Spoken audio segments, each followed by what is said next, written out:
Tras una investigación mundial que ha durado 2 años, algunas víctimas, sus madres superioras, sacerdotes e incluso personas cercanas al Papa Francisco revelan uno de los escándalos mejor guardados de la Iglesia Católica.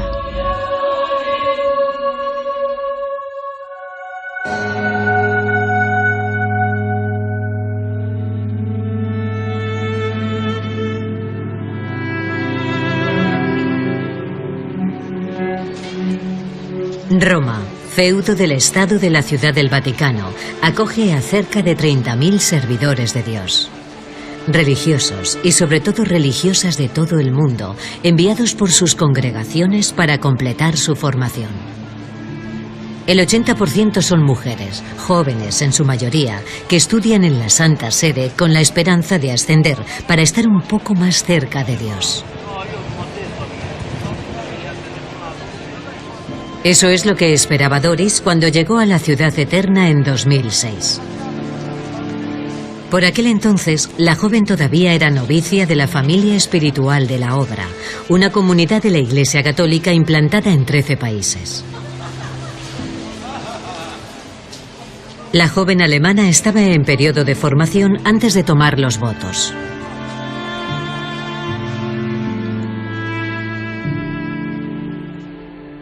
Al año siguiente, Doris pronunció los votos perpetuos de obediencia, pobreza y castidad. Se casó con Dios a los 22 años. La joven religiosa empezó a trabajar a unos pasos del Vaticano con un sacerdote de su congregación. Doris ha necesitado 2 años para decidirse a contarnos lo que sucedió después.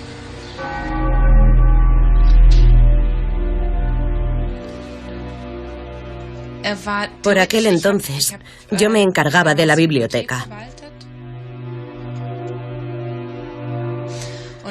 Todo empezó cuando él se puso a supervisar todo lo que yo hacía. Observé que se ponía a mi lado cuando yo estaba trabajando.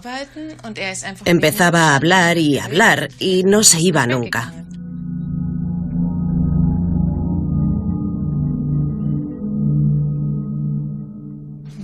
Aparecía en todas partes. Daba igual que yo estuviese trabajando en la cocina o en la lavandería. Siempre tenía un pretexto para estar ahí. Estaba desconcertada, pero ni por asomo podía imaginar lo que iba a pasar.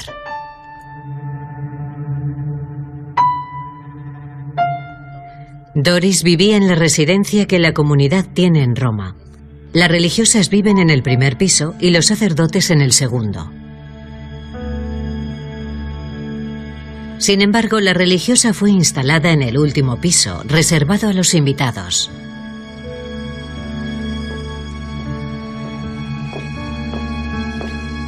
El sacerdote fue a la habitación apartada para ver a Doris.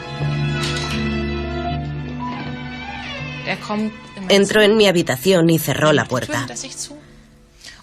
Como era una habitación de invitados, había un sofá. Nos sentamos en él.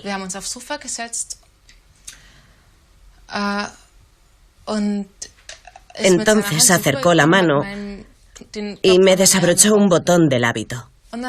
No podía ser. Era impensable que estuviera haciendo algo así. Que quisiera hacer algo semejante. Pero lo hizo. Y entonces supe lo que iba a suceder.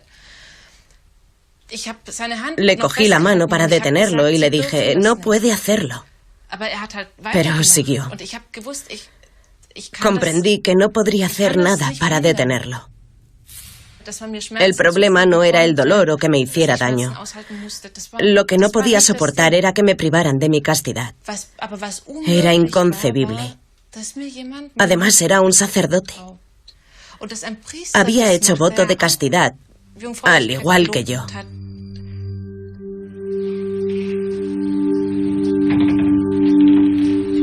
Doris no era consciente de que se había convertido en una víctima más de un mal que corroe a la Iglesia desde hace mucho tiempo.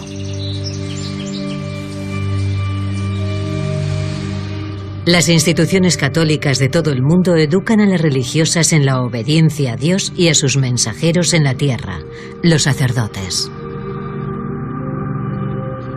En su omnipotencia, algunos hombres de iglesia ejercen un dominio que puede no tener límites. Michel Frans sufrió dicho sometimiento durante 25 años. En 1971, esta religiosa tenía 26 años. Vivía su fe en un convento de carmelitas de Boulogne-Billancourt, en el extrarradio de París. Al principio, todo era muy fácil. Me sentía feliz de estar en un lugar en el que todas tenían como único objetivo buscar a Dios como yo. O por lo menos, eso es lo que me parecía.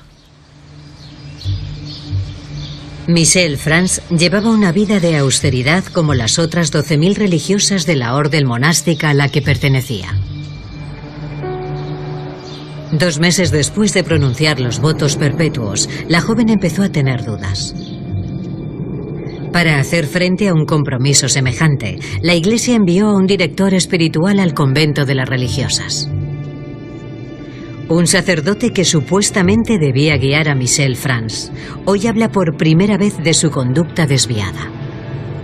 Un día la maestra de novicias me dijo, creo que necesita ayuda externa a la comunidad. Yo dije, sí, tal vez. Me respondió, he pensado en el padre Marie Dominique. El padre Marie Dominique tenía fama de santo en la comunidad, así que no había nada que objetar. Entré en el locutorio y el padre me dijo, ¿me permite que le coja la mano? Y empezó a besarme los dedos, uno a uno. Cada vez que nos veíamos, él iba un poco más lejos. Deslizaba la mano bajo mi hábito, o cogía la mía y la deslizaba bajo su sotana.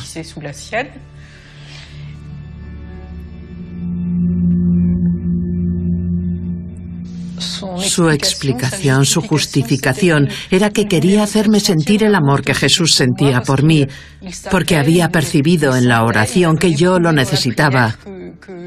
Y era lo que Jesús quería para mí a través de él. Durante 2 años, el padre Marie Dominique visitó con regularidad el convento para ver a la religiosa.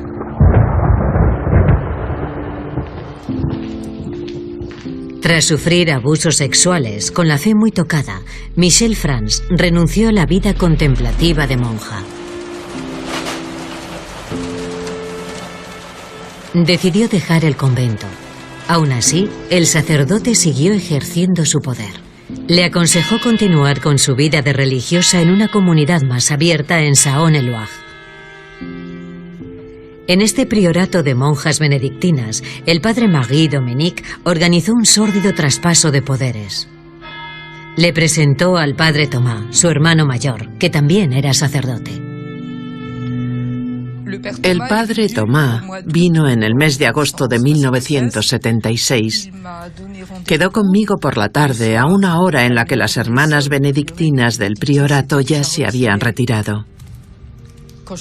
Cuando llegué a su habitación, me dijo que podía dejar mis cosas y desnudarme. Luego él hizo lo mismo. Yo estaba como hipnotizada.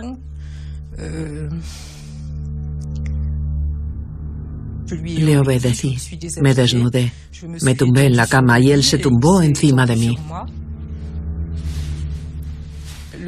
El padre Thomas practicaba lo que ahora sé que se llama cunilingus.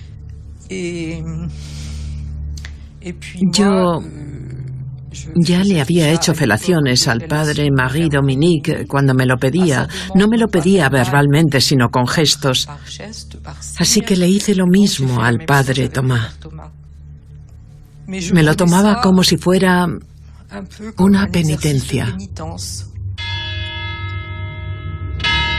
Michel Frans no tenía fuerzas para escapar de los 2 hermanos que se turnaban para abusar de ella en función de sus visitas. Como buena religiosa, ni se planteaba poner en tela de juicio la autoridad de ambos sacerdotes. Como muchas otras monjas, estaba indefensa, carecía de recursos. Al cabo de un año, el padre Thomas le pidió que se uniese a El Arca, una comunidad católica de la que había sido nombrado capellán. Michel Frans empezó a trabajar para la organización y se instaló en esta casita, en la que sigue viviendo en la actualidad.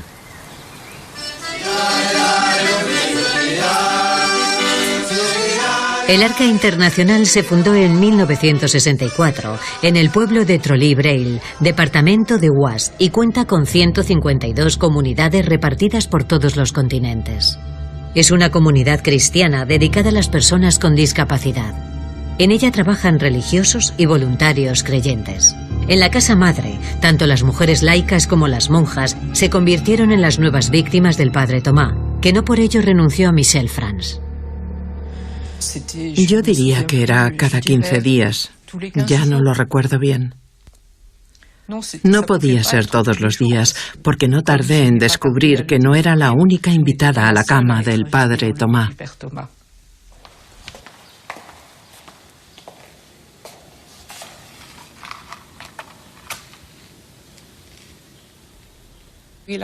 Empezó diciéndome: vamos a hacer el acompañamiento espiritual de otra forma. Cada vez estábamos más desnudos, las manos por todas partes. Todavía no conozco todo el vocabulario, pero cosas muy íntimas. Nunca pensé que hubiera más víctimas. Nunca imaginé que el padre Thomas fuera un depredador desde hacía tanto tiempo.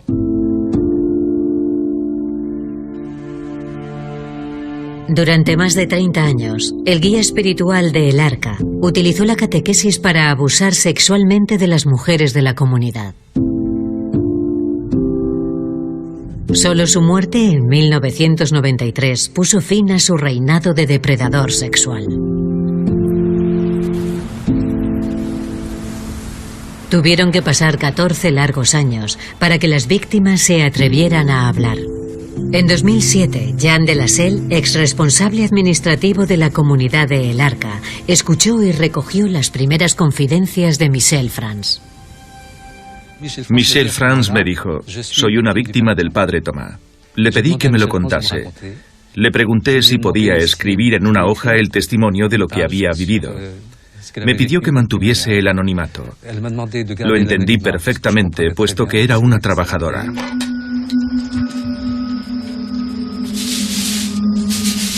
Habían pasado 35 años de los primeros abusos, y Michel Frans seguía sin querer desvelar su secreto para desenmascarar a los dos sacerdotes que habían abusado de ella.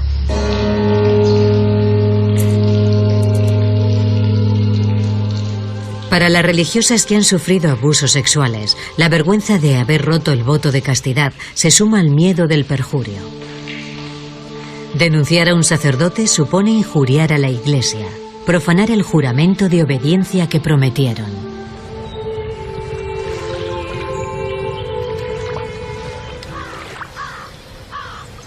En un pueblo perdido de Canadá, en Cocaña, una religiosa psicoterapeuta se esfuerza por aliviar los traumas de las víctimas.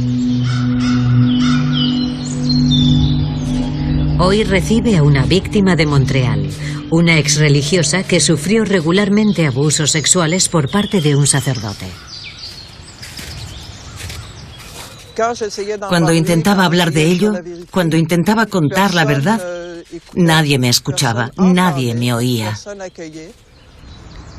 Después de 6 largos años de depresión, Lucie se decidió a recorrer los 1000 kilómetros que la separan de la hermana Marie-Paul. Acaba de comenzar el 3er año de terapia. Me siento muy culpable por haber hecho lo que él me pedía, por desnudarme cuando me lo pedía. Estabas totalmente dominada. ¿Fue eso lo que viviste? Dominación física, psicológica, sí, eso. Repítelo. Era como si yo no existiera. Ya. Estaba ahí para complacer, mediante el sexo. Al sacerdote. Sí. Y luego voy a echarme a llorar. Y con razón. Lo he pasado todo yo sola. Lo has pasado sola. Es serio, es muy serio. En Francia, en Trolly-Breil, 11 años después de la muerte del padre Thomas, Michel Frans y las otras víctimas por fin van a denunciar al exdirector espiritual. En 2014, Jean de Lascelles recibió el testimonio de otra mujer de la comunidad de El Arca. Entonces comprendí que lo que contaba Michel Frans no era un hecho aislado, porque tenía otro testimonio. Jean de Lascelles me dijo entonces, ¿no crees que ha llegado el momento de contarlo? Yo le respondí, sí. Para mí también era difícil pensar en denunciar al padre Thomas, porque denunciar a un sacerdote supone denunciar a la Iglesia. Si crees en la Iglesia, es difícil decir, esto es lo que hace uno de vuestros sacerdotes.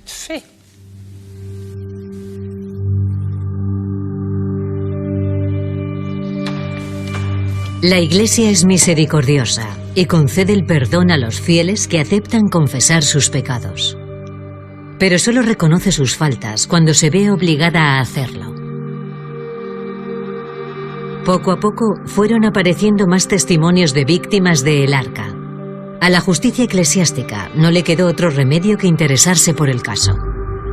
A finales de 2014, el sacerdote Markovitch llevó a cabo una investigación y entregó a su jerarquía un informe confidencial muy documentado sobre los descarríos del padre Thomas. El padre Thomas cometió actos sexuales con mujeres mayores de edad, afirmando buscar y comunicar una experiencia mística. Su justificación muestra una conciencia deformada que ha tenido varias víctimas conocidas y posiblemente más desconocidas. Y debe hacerse justicia. Creo que es muy importante que se sepa la verdad, que se conozca al padre Thomas por lo que era, un perverso manipulador. Que se deje de colocar al padre Thomas y a El Arca sobre un pedestal. Tienen que admitir la verdad, simplemente.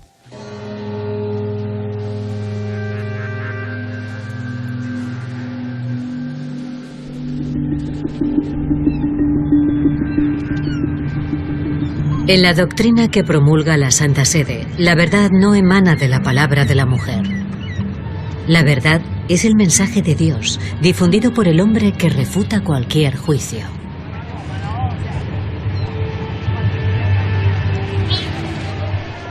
Doris vivió este dogma en sus propias carnes. En Roma, la joven religiosa soportó durante meses los abusos del sacerdote de su comunidad. En 2010, por fin reunió fuerzas para denunciarlo. Se lo conté todo a la Madre Superiora. Recuerdo muy bien esa conversación. Estábamos sentadas en una mesa, una frente a la otra. Ella habló mucho con su superior masculino, quien a continuación se lo preguntó a mi agresor y este admitió los hechos. Sin embargo, sigue siendo sacerdote y miembro de la comunidad. Sigue estando en una casa repleta de hermanas jóvenes cuando todo el mundo sabe lo que hizo. Doris consiguió el permiso para marcharse de Roma y regresar a su comunidad en Alemania. Al cabo de un año, decidió renunciar a su vida de religiosa. La Madre Superiora le ofreció un acuerdo económico. Casi de inmediato sacó un documento que yo debía firmar en el que me comprometía a no interponer ninguna denuncia. A cambio obtendría 3.000 euros. Era mucho dinero. Podría mudarme y rehacer mi vida. Había trabajado durante años para la comunidad sin percibir ningún sueldo. En un primer momento, Doris respetó el acuerdo económico. Después se decidió a denunciar. Pero la justicia no admitió a trámite la denuncia por falta de pruebas. Para silenciar a las religiosas víctimas de abusos sexuales, la Iglesia no escatima medios. A veces recurre a Dios para comprar el silencio de unas mujeres que rebosan fe.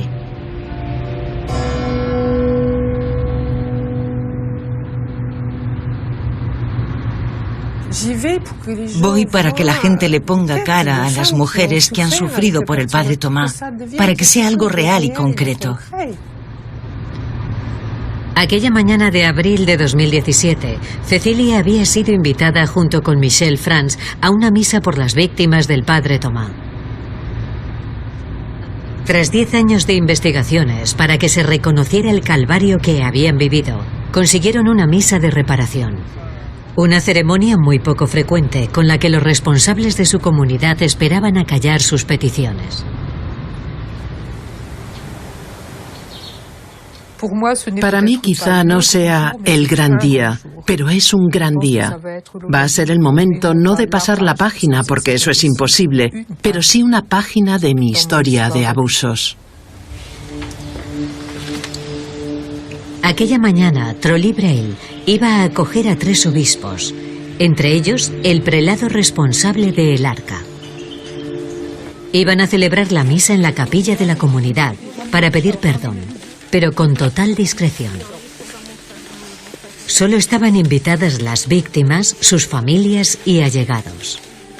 Nosotros nos colamos en la reunión, haciéndonos pasar por amigos de Cecilia y Michel Frantz. Las imágenes que van a ver estaban destinadas únicamente a las víctimas de El Arca.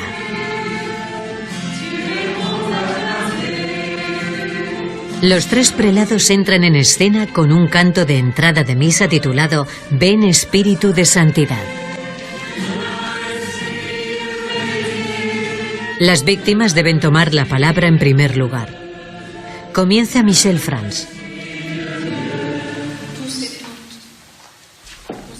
Todos y todas hemos sido traicionados, abusados. Al principio espiritualmente, luego algunos y sobre todo algunas sexualmente, por alguien en quien confiábamos, alguien que nos habían presentado, que se había presentado como un hombre de Dios. Un recuerdo para todas las víctimas que permanecen en la sombra, que no se atreven a hablar de ello, que están heridas de por vida. También para vosotros que habéis elegido el compromiso con El Arca para siempre y estáis conmocionados por las revelaciones del pasado sórdido del padre Tomás. El obispo responsable de El Arca se dispone a entonar el mea culpa de la Iglesia. Toda una novedad en Francia para pedir perdón a las mujeres víctimas de abusos sexuales cometidos por un sacerdote. Pienso sobre todo en las mujeres, las que lo han contado y las que lo mantienen en secreto, que han sufrido abusos sexuales por parte del padre Tomás. Ante tal sufrimiento, que queremos escuchar y comprender, yo, como obispo encargado de guiar a El Arca Internacional, obispo vinculado a cualquier sacerdote de la Iglesia Católica mediante la ordenación, pido perdón hoy. Como sabéis, la Iglesia se avergüenza terriblemente de estos actos. Mostrando arrepentimiento, las altas instancias de la jerarquía católica esperaban no volver a oír hablar de las agresiones sexuales perpetradas por el sacerdote. El Vaticano era conocedor de su comportamiento desde hacía mucho tiempo. 65 años antes de la misa de reparación, el padre Tomás ya había sido juzgado por abusos con otras mujeres en otras comunidades. En 1952, el padre Tomás fue llamado a Roma. Hubo un juicio. Se le prohibió celebrar misa, dar el sacramento, enseñar y sobre todo guiar. Estas sanciones internas, consideradas graves por el derecho canónico, no tuvieron ningún efecto en el sacerdote, puesto que reincidió durante décadas sin que la jerarquía interviniese. Es todo un escándalo. ¿Cómo quiere justificarlo? Yo no puedo justificarlo. Sor Véronique Magron es una superiora general que dirige a todos los religiosos y religiosas de Francia. Para esta teóloga especialista en moral, la indulgencia de la Iglesia en este caso es inadmisible. No entiendo que dejemos en su puesto a alguien que ha cometido este tipo de delito. Un mínimo de prudencia, un mínimo de precaución. Lo mínimo es que la institución haga todo cuanto pueda para proteger a otras posibles víctimas. Es lo mínimo que exige su responsabilidad.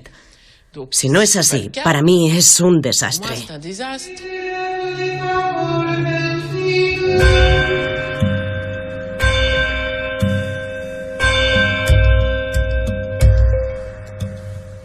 La ley de los sacerdotes no es la del común de los mortales. La impunidad que se atribuyen es un derecho divino. Para llevar a cabo su labor divina, algunos instrumentalizan la palabra de Dios. Promulgan nuevos mandamientos para poder disponer de las religiosas a su antojo.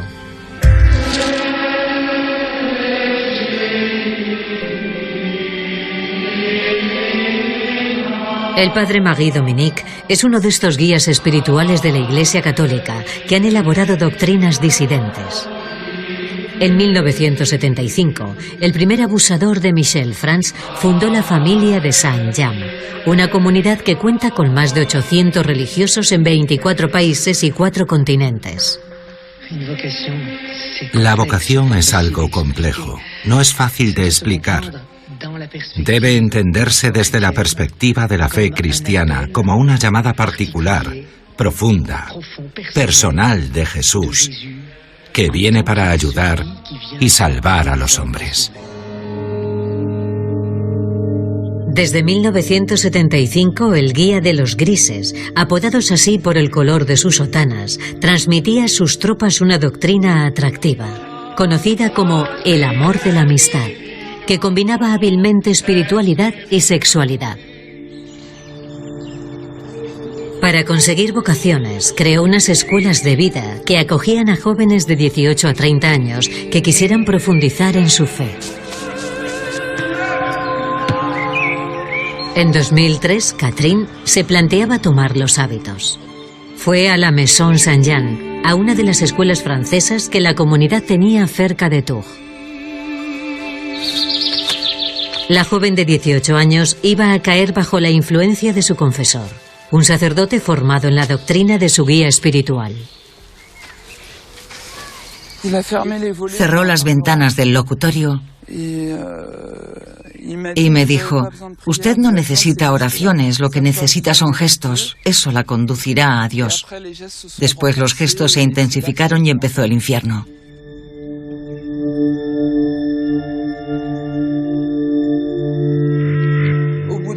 Al cabo de unos meses empezó a tocarme el pecho, me quitaba el sujetador, tenía la mano un poco larga. Una vez me quitó las bragas. Yo no entendía muy bien lo que estaba pasando.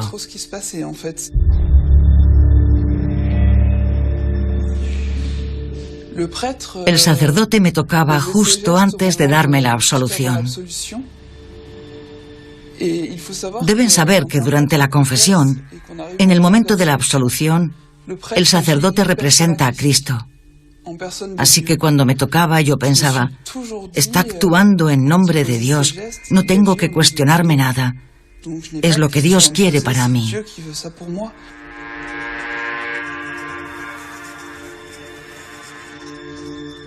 Christian Terras es un alertador. Dirige la revista católica progresista Goliás. Conoce muy bien la retórica de los sacerdotes de esta comunidad, que distorsionan el Evangelio para satisfacer sus impulsos sexuales. Utilizan la lectura del Evangelio de San Juan para someter a las mujeres, no solo a su dirección espiritual, también a sus perversiones sexuales. Son estrategias para violar. Es violación, un delito de violación. Cuando se instrumentaliza la teología, textos religiosos, textos exegéticos, evangelios, para poder manipular y abusar de una persona que te han enviado a fin de que la guíes espiritualmente, cuando se pasa al acto es una violación. Catherine se marchó de la escuela de vida en 2004. Desde entonces, la joven ha intentado suicidarse en más de 30 ocasiones. En 2011, decidió acudir a la justicia, que archivó su denuncia porque el delito había prescrito. Ha escrito en 2 ocasiones al Papa Francisco.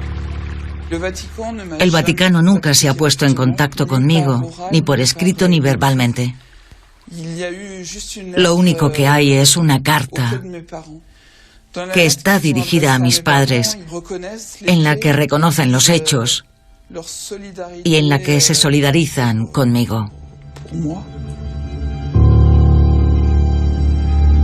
El Vaticano también era conocedor de estos actos delictivos. Sabía de los abusos reiterados de su sacerdote, como demuestra un correo que el prior general de la Comunidad de Saint Jean envió en diciembre de 2014 a la Congregación de la Doctrina de la Fe, la justicia de la Santa Sede. Excelencia, me parece que hoy el hermano M ha comprendido el daño que ha hecho y ha cumplido la penitencia, pero sigo vigilándole. Por otra parte, como el hermano M es un buen superior de comunidad, lo he mantenido en este cargo hasta hoy.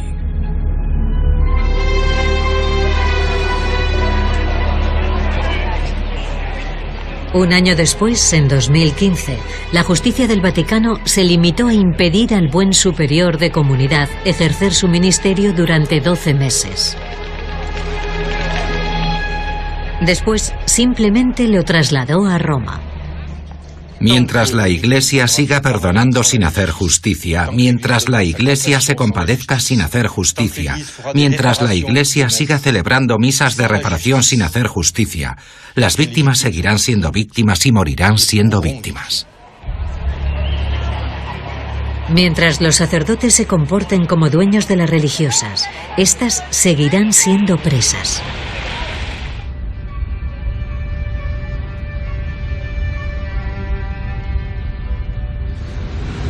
En los continentes evangelizados, Asia, Latinoamérica o África, las hermanas incluso son reducidas al estado de esclavas sexuales.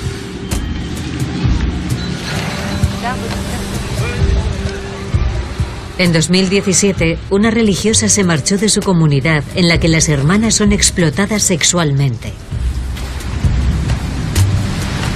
Desde entonces, la exmisionera recibe amenazas de muerte de su antigua congregación para que no hable. Por seguridad, ha decidido no hablar en su país y hacerlo en Benín, otro país africano. En 21 años de religiosa he conocido a muchas hermanas que han sufrido abusos sexuales, morales y de todo tipo. Y como todo eso se oponía a lo que mi corazón quería para servir a Dios, decidí marcharme de la comunidad.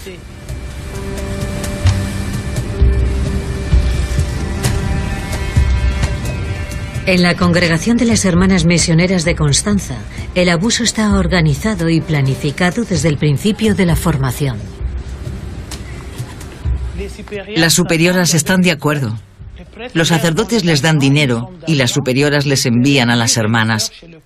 A ellas les hacen creer que van a hacer un trabajo para la congregación. Pero cuando la hermana llega se da cuenta de que se trata de prostitución. Las madres superioras y los sacerdotes se aprovechan de la miseria humana. Las religiosas del tercer mundo, privadas de sus ahorros porque se los queda la comunidad, no escapan de la prostitución cuando las envían a Roma.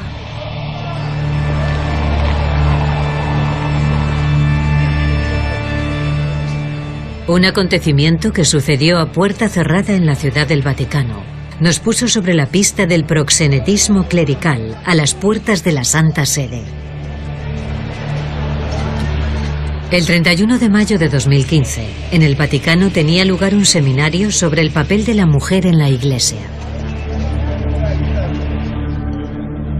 Aquel día, una religiosa congolesa, profesora en la Universidad Pontificia Urbaniana, aprovechó la ocasión para denunciar la prostitución habitual a la que se veían sometidas las hermanas de su congregación que estudiaban en Roma. Darío Menor estaba acreditado como corresponsal de una revista católica española. Un testigo externo que asistió por casualidad al golpe de efecto de Sor Rita. No fue una intervención espontánea. Había diferentes ponentes y cada cual intervenía en su turno de palabra. Ella tenía el suyo. Lo que hay que destacar es que ella quería tomar la palabra en esta reunión. Un auditorio en el que había personas que estudian y reflexionan sobre el lugar que ocupa la mujer en la Iglesia. Quería denunciar de forma general lo que sucede. Sin ninguna duda, estaba decidida a hablar de este tema en este auditorio.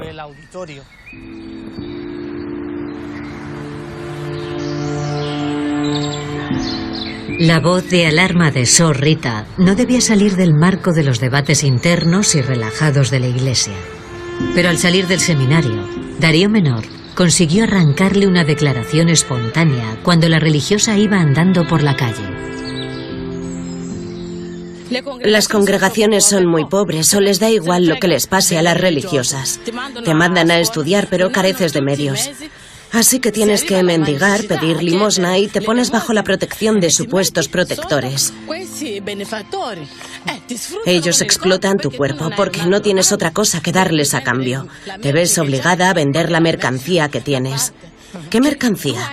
La parte que has dado al Señor. Tienes que comerciar con ella para vivir, pero a nadie le interesa todo esto. Todo el mundo sabe de lo que estoy hablando, pero nadie quiere hablar de ello. Después del arranque de rabia, Sor Rita nos ha hecho saber que su jerarquía le ordenó guardar silencio. Pero antes de callar, la religiosa transmitió el último mensaje a su interlocutor español.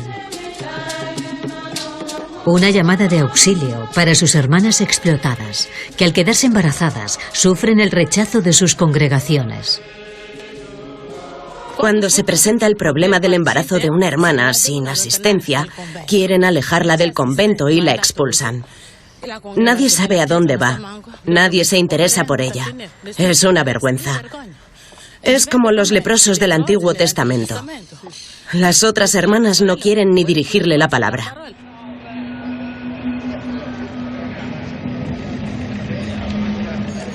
La compasión de Cristo, que es el eje de la labor de la Iglesia, no concede su gracia a las religiosas víctimas de abusos y embarazadas. La institución, que no ha sabido protegerlas, les trata como si fueran impías.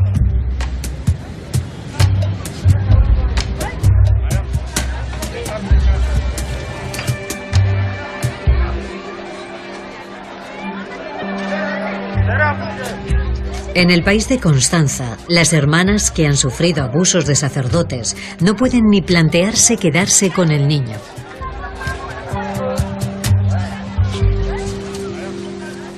Para evitar el escándalo, los sacerdotes y las madres superioras prefieren solucionar los problemas de embarazos internamente. La mayoría de las 50 religiosas que estudian en su universidad católica han abortado con la complicidad de un médico de un hospital local. Un médico intentó ligar conmigo y cuando le dije, ¿no ves que soy religiosa?, me contestó, ven a mi consulta para que te enseñe una cosa. Me mostró una lista. Son los nombres de las hermanas a las que les he practicado un aborto. ¿Y tú quieres hacerme creer que eres una hermana divina o que eres la Virgen María? Sentí vergüenza. Desconozco el número de hermanas violadas que no se han quedado embarazadas. Las que han abortado después de sufrir abusos de los sacerdotes son 32. Pero podrían ser 50.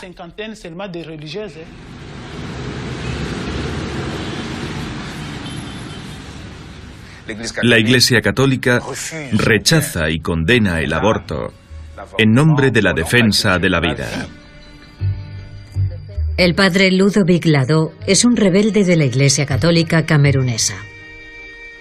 El sacerdote jesuita no ha cesado de denunciar las desviaciones del clero africano, que él califica de mafiosas. Que una congregación incite a una religiosa a abortar es una atrocidad, a mi entender, porque se opone totalmente a lo que significa una congregación y a lo que defiende la Iglesia. No veo ningún proyecto detrás de un paso como ese.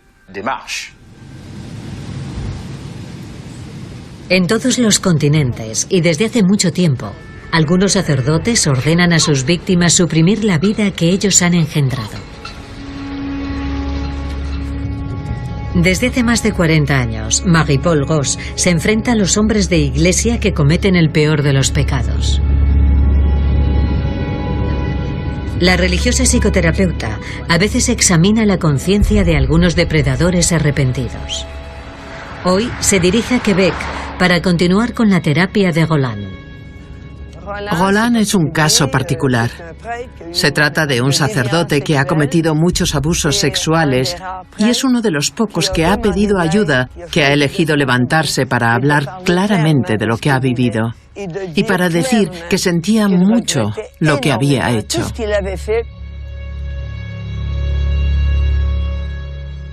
Cuando la dominabas, ¿cómo se sentía ella? Seguro que no lo consentía. De acuerdo. Sí, porque decía que no quería, que no había venido para eso. Ya.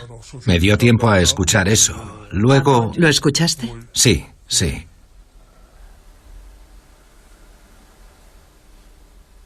Pero seguiste. Así es.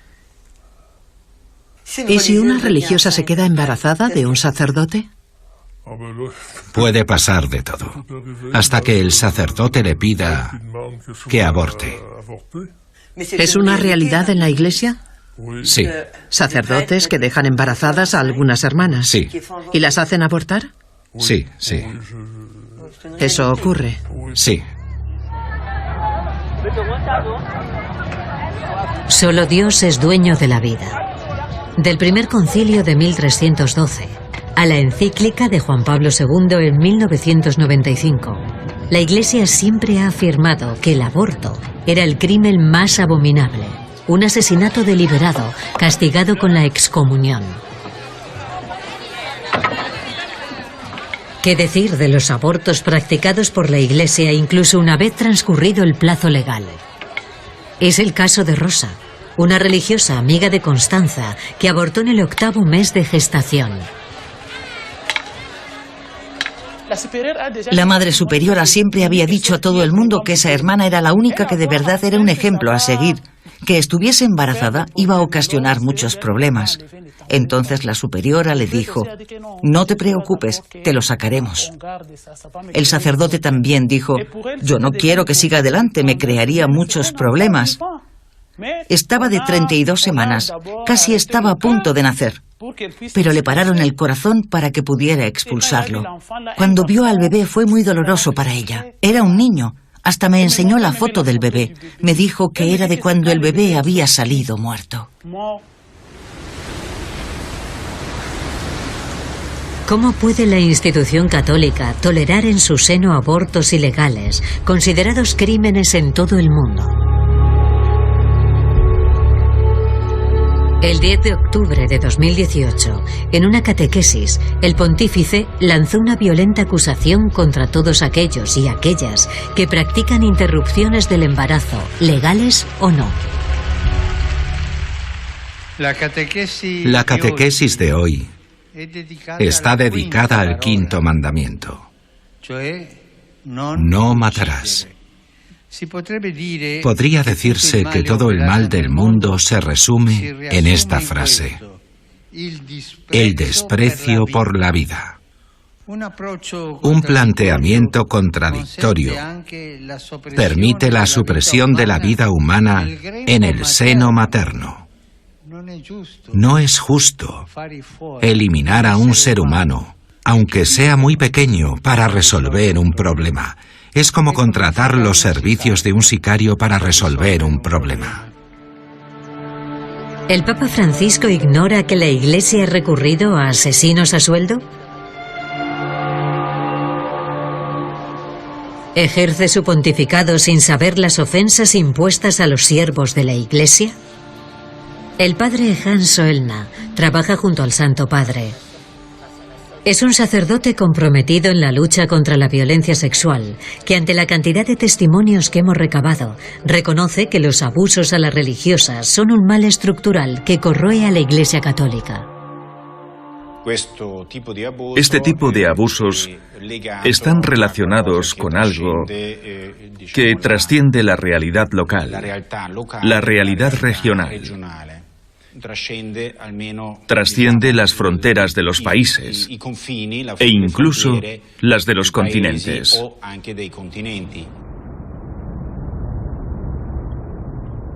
La estructura de la Iglesia es muy cerrada. Es una organización que confiere un poder absoluto a los machos, a los sacerdotes, más allá de lo permitido. Yo creo, con cierta convicción, que el Papa es consciente de este problema.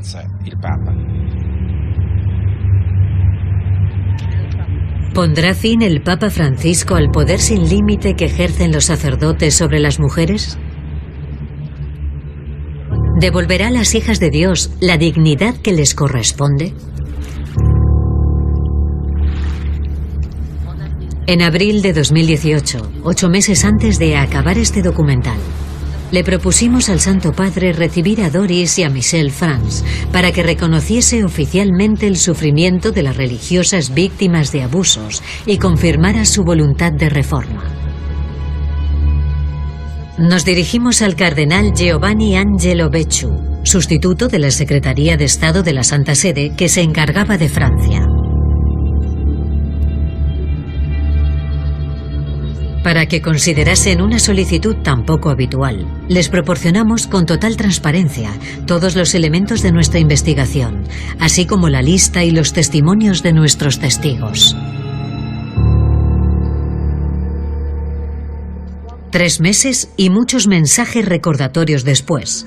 Esto es lo que el número 2 de la Secretaría del Vaticano nos respondió. Estimada señora, le agradezco las informaciones que nos adjunta acerca de su documental, que trata una situación que no puede no causarme sufrimiento, al igual que al resto de la Iglesia. Respecto a su propuesta de que el Santo Padre reciba a las 2 religiosas, le aseguro que será tenida en consideración, y no dejaré de informarle sobre la decisión que se tome al respecto. Ante nuestra insistencia, por fin a mediados de diciembre de 2018 llegó una respuesta del Vaticano. El Papa aceptaba recibir a Michelle Franz y a Doris, pero en la intimidad, sin la presencia de nuestra cámara ni de ningún observador externo. De común acuerdo con nuestros testigos, no quisimos relegar una vez más los testimonios de las víctimas al secreto de una audiencia privada y contribuir así al silencio del Santo Padre sobre las esclavas sexuales dentro de la Iglesia católica.